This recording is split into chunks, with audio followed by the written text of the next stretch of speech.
नमस्कार। आप सबका मैं अपने चैनल मीत सेठी 786 में वेलकम करती हूँ और एक बार फिर से आपके सामने अपनी नई वीडियो लेकर हाजिर हूँ। दोस्तों, बड़ी खुशी होती है जब आप मेरे वीडियोस को लाइक करते हैं, पसंद करते हैं। तो दोस्तों, कुछ लोग हैं जो ये जानना चाहते हैं कि यदि उनका केतु 4th हाउस में होगा तो वो किस तरह के प्रभाव देगा और किस तरह के परिणाम देगा, और इसके साथ ही वो ये भी जानना चाहते हैं कि उनकी ट्विन फ्लेम जर्नी यहाँ पर कैसी रहेगी। तो दोस्तों, आज हम केतु 4th हाउस में किस तरह के परिणाम देगा इस बारे में बात करेंगे। तो आइए बढ़ते हैं अपने वीडियो की ओर। दोस्तों, जो 4th हाउस है वो समुद्र है, एक तरह से गहरा घर है वो। और जिस तरह हम समुद्र की गहराई को नाप नहीं सकते और उसमें जितनी आपको शीतलता नज़र आती है, ठंडक नज़र आती है समुद्र को देखकर, जो आपको आँखों में अपनी शीतलता फ़ील होती है, खूबसूरती फ़ील होती है, ये हाउस उसी तरह के इमोशंस आपको देगा जब यहाँ पर केतु बैठेगा। और ये सब इमोशंस आपके अंदर बचपन से ही भरे होंगे। आप अपने घर को बहुत ज़्यादा प्यार करते होंगे, आपको अपनी माता से बहुत लगाव होगा।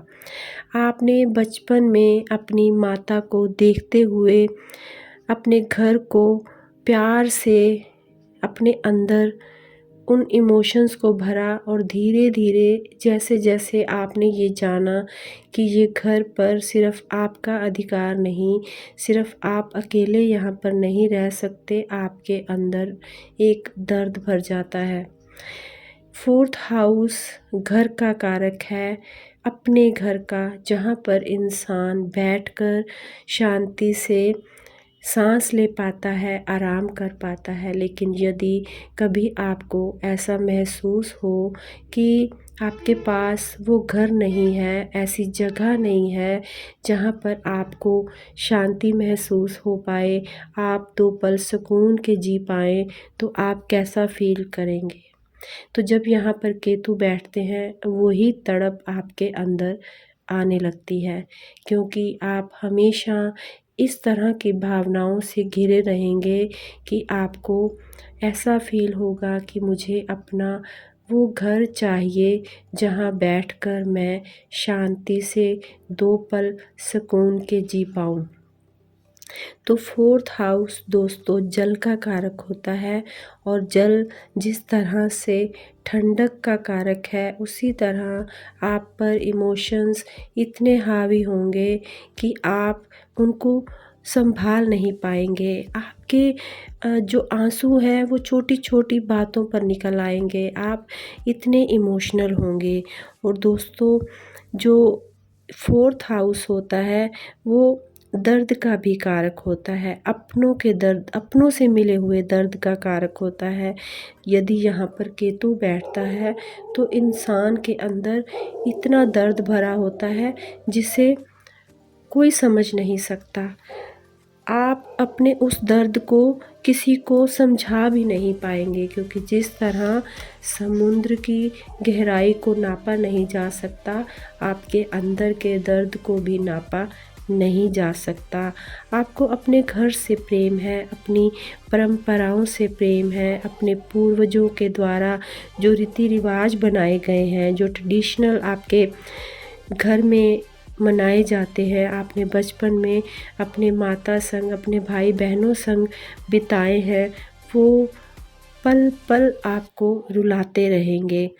कोई त्योहार, कोई भी आपने अपने घर में जिस चीज़ को सेलिब्रेट किया था, उसका एक एक क्षण आपके अंदर हमेशा भरा रहेगा।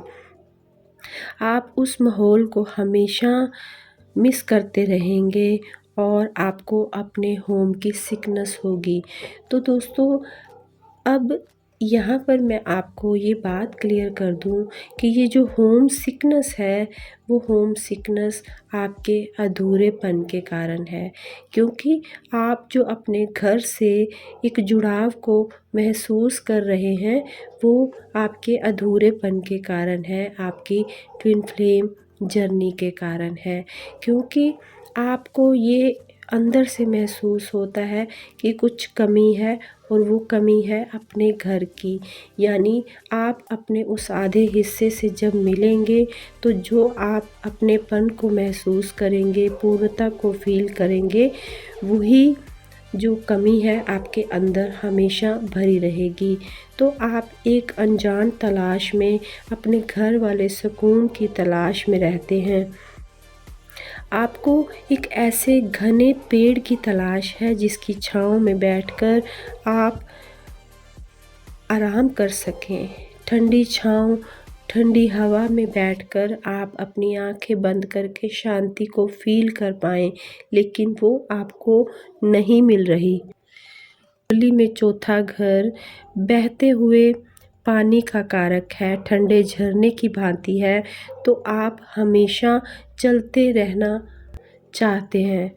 आप ये कभी नहीं चाहते कि आप रुक जाएँ। आपकी तलाश बस लगातार बचपन से, जब से आपने होश संभाला है, आपकी तलाश जारी है।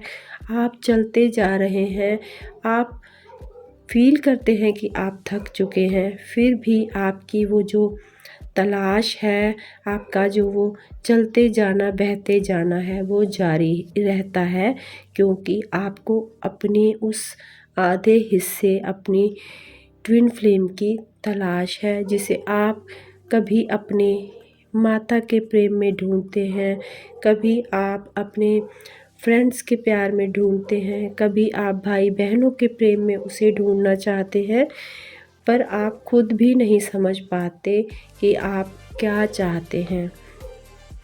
तो दोस्तों, 4th हाउस का केतु जो है वो गहरी शांति की तलाश चाहता है, और यही गहरी शांति, यही वो होम सिकनेस, यही वो प्यार की तलाश आपको स्पिरिचुअलिटी में ले आती है, आपको धार्मिक बना देती है, आपको इस तरह का इंसान बना देती है जो बहुत ज़्यादा चलने के बाद, धूप में, संघर्षों में लड़ने के बाद, चलने के बाद, अपनों से धोखा खाने के बाद, और समुद्र जितने दर्द में डूबने के बाद, एक ऐसे रास्ते पर आकर खड़ा होता है जहाँ उसे समझ आता है कि वो जिन चीज़ों के पीछे भाग रहा है, वो तो उसके लिए है ही नहीं।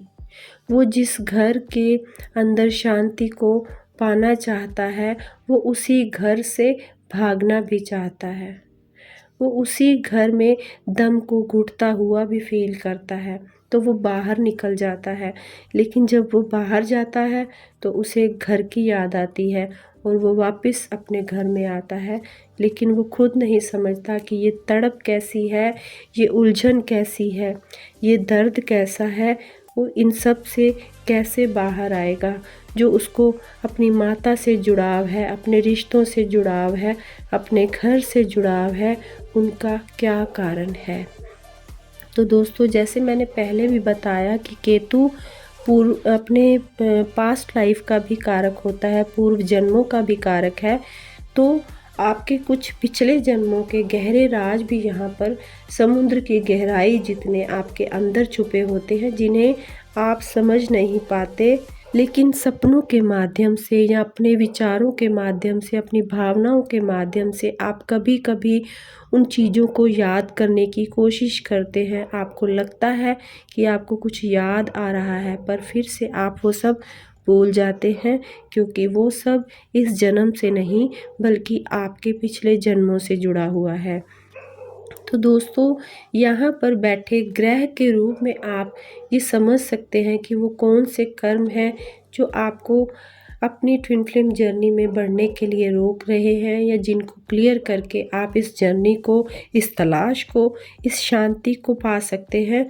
तो यदि यहाँ पर बुध ग्रह बैठे हैं तो आपको अपने भाई बहनों के वो कर्ज चुकाने हैं, उनके साथ अपने रिश्तों को ठीक करना है ताकि ये जर्नी आगे बढ़ सके। और यदि यहाँ पर शुक्र ग्रह बैठे हैं तो आपको अपनी पत्नी के साथ अपने रिलेशंस को मजबूत करना है ताकि आप इस जर्नी पर बढ़ सके, आपके उन कर्मों को क्लियर करना है। यदि गुरुदेव बैठे हैं तो आपको अपने पूर्वजों, अपने बड़े, अपने बुज़ुर्गों, अपने टीचर्स, अपने गुरुओं के प्रति श्रद्धा भाव लाना है, उनकी सेवा करनी है ताकि आपकी ये जर्नी कंप्लीट हो पाए। और यदि यहाँ पर मंगल ग्रह बैठे हैं तो आपको अपने लवर, अपने प्रेमी, अपने हस्बैंड, अपने भाइयों के प्रति जो आपके फ़र्ज़ हैं, आपके जो कर्तव्य हैं, उनको पूरा करना है। अपने अंदर से निकली हुई बातों को सुनते हुए अपनी जर्नी पर आगे बढ़ना है। इसी तरह दोस्तों अलग अलग तरह के ग्रह यहाँ पर बैठकर आपके पूर्व जन्मों को इंगित करते हैं और आप समझ पाते हैं कि ये जर्नी किस तरह से आगे बढ़ पाएगी। तो उम्मीद करती हूँ कि आज की वीडियो से भी आप बहुत अच्छे से ये समझ पाए होंगे कि 4th हाउस का केतु आपको किस तरह जर्नी में आगे बढ़ने में हेल्प कर सकता है। आपके अंदर के इमोशंस, आपके अंदर की गहराई, आपकी शांति किस तरह से पूर्ण हो सकती है। तो दोस्तों यदि ये वीडियो आपको अच्छी लगे और आप और भी कहीं बैठे हुए केतु के माध्यम से ये जानना चाहते हैं कि आपकी तलाश कैसी है और कहाँ पूर्ण होगी, तो मुझे ज़रूर मैसेज करें। और इसी के साथ मैं अपनी वाणी को विराम देती हूँ और जब तक मैं अपनी नेक्स्ट वीडियो लेकर आती हूँ, आप सब ध्यान में रहें, आनंद में रहें, अपनों में रहें, अपनों के साथ रहें, खुश रहें, खुशहाल रहें। मिलती हूँ जल्दी ही। धन्यवाद।